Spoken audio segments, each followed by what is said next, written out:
Illinois is sneaky and Chicago is worse. Stick around to the end because the biggest trap isn't buying a gun.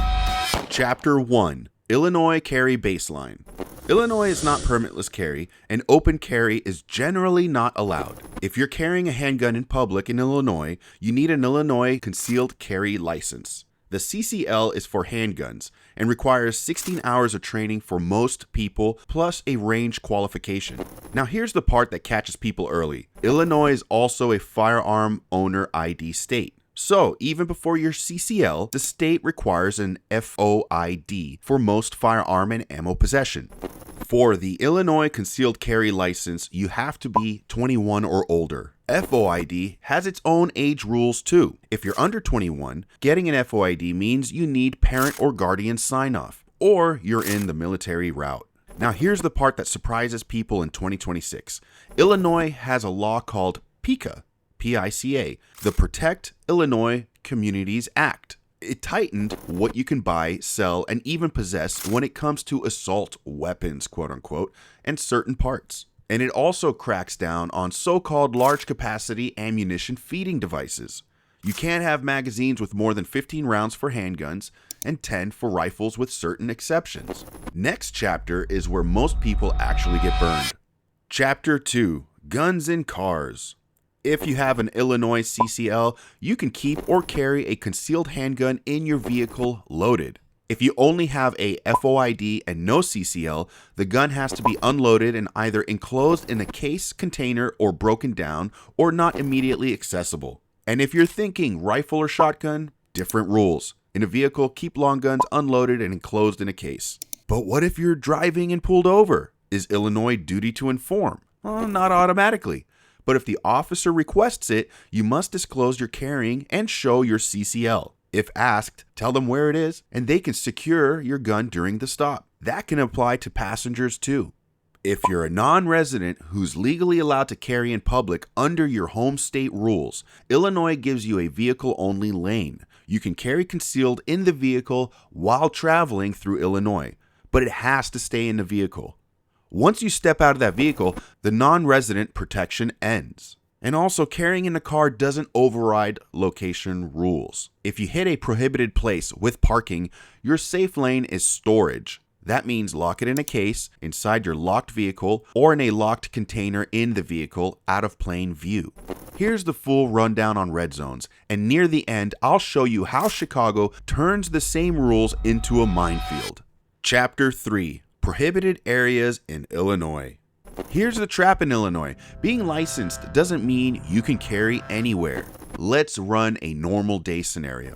Morning, you're doing school drop-off. K through 12 schools are off limits, the building and the property. Same idea for preschool and childcare. The safe lane for a CCL holder is simple. It stays secured in the vehicle for the pickup line, and you do not step out armed. Next stop, campus. Colleges and universities are off limits too. This is where people get clipped because they think, I'm just running in for 1 second. Now it's midday and life happens. Courthouses are a hard no. Government buildings and offices tied to executive or legislative work are definitely no. And jails or prisons aren't maybe zones. Don't even play around with that. Then you get the call you didn't plan for. Hospitals, mental health facilities, and nursing homes are prohibited. And public transit is a red zone too. The train or bus commute is not your carry lane here. Now dinner. If it's a place where more than half the money comes from alcohol, that's a no carry location. Now you try to do something normal and outdoors. Public playgrounds, parks, and park district athletic areas are prohibited. But Illinois carves out trails and bikeways, even if part of the path runs through a park. And then you hit the big crowd bucket. That's casinos, gaming facilities, sporting events, amusement parks, festivals, zoos, and museums. Now, airports are a hard red zone under Illinois law.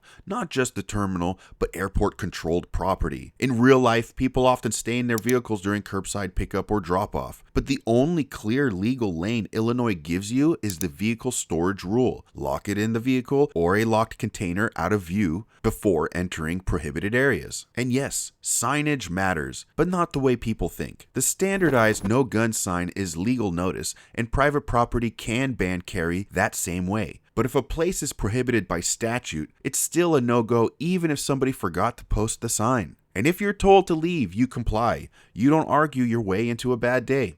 Now that you know where you can't carry a gun, let's talk about buying one, because Illinois makes that a whole process too. Chapter 4, Purchase, Acquisition, and Transfers. So you have your FOID. You go to the gun store to buy a gun. They'll have you fill out ATF Form 4473 like anywhere else. But what's Illinois specific is the background check runs through state police's FTIP system. That's Illinois' gateway into the federal NICS database.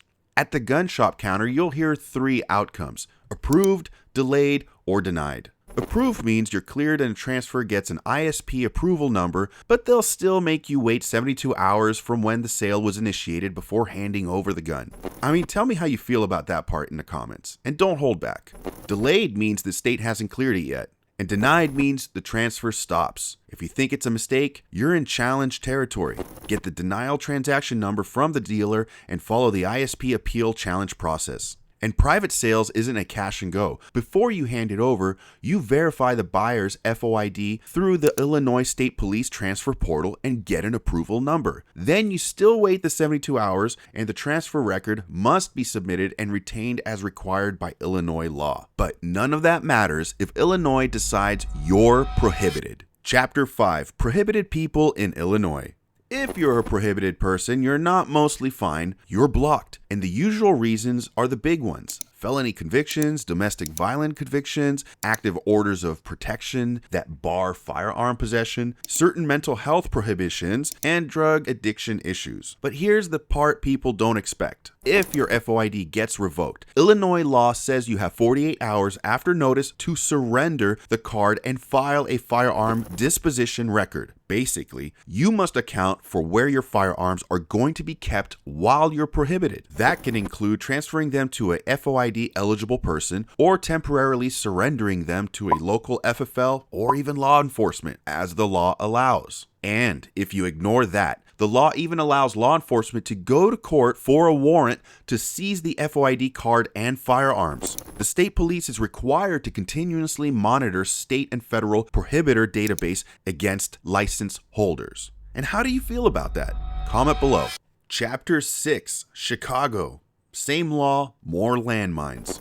Illinois law blocks Chicago from making its own handgun carry rules for CCL holders. But Chicago's attitude is different. The city has sued Glock, arguing certain pistols are too easily converted with illegal switches, and the city is asking the court to stop sales and marketing of those models. The case has survived early dismissal attempts and moved forward, so that should show you how the city views guns. And here's the landmine nobody expects. The map around you can change overnight. Illinois bans carry at permitted public event on public property. In Chicago, that can be a street fest on your block. The Chicago mistake usually looks like this. You park where you normally would. You get out of your car, and now you're standing in a red zone. It really is that simple. It's the same statewide rules, just a hotter environment and smaller margin for error. And this all sounds like a very stressful way to carry, so don't make it worse with uncomfortable gear. Hey, if you made it this far, you probably care about doing things right.